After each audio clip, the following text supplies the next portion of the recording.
खूनी गुड़िया की कहानी। यह कहानी एक छोटे से शहर की है जहां एक पुरानी हवेली वीरान पड़ी थी। कहते थे कि इस हवेली में एक गुड़िया है जो खूनी है। उस हवेली के पास कोई नहीं जाता था क्योंकि जो भी वहां गया वह कभी वापस नहीं लौटा। शहर के लोगों का कहना था कि यह हवेली करीब 100 साल पुरानी है और कभी यहाँ एक अमीर परिवार रहता था।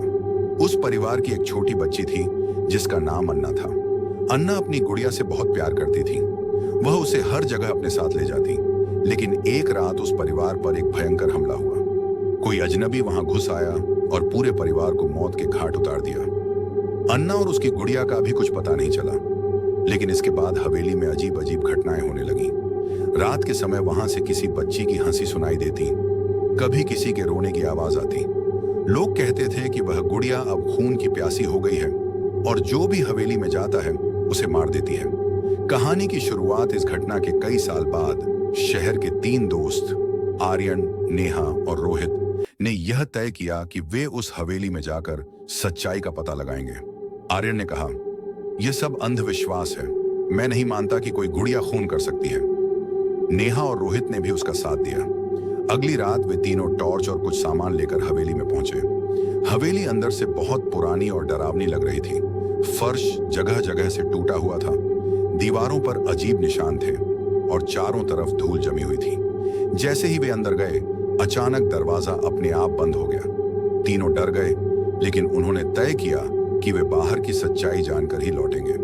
गुड़िया का सामना वहां की एक अलमारी में उन्हें एक पुरानी, गंदी और टूटी हुई गुड़िया मिली। उसकी आंखें अजीब ढंग से चमक रही थीं।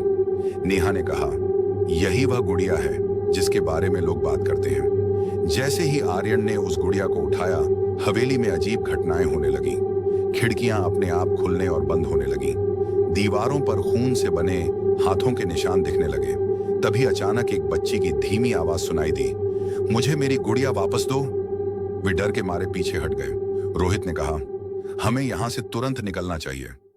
लेकिन दरवाजा बंद था और बाहर जाने का कोई रास्ता नहीं दिख रहा था। तभी गुड़िया ने अपनी जगह से खुद ही हिलना शुरू कर दिया। भयानक सच गुड़िया के पास खड़े होते ही अचानक एक परछाई दिखाई दी। वह परछाई किसी छोटी बच्ची की थी।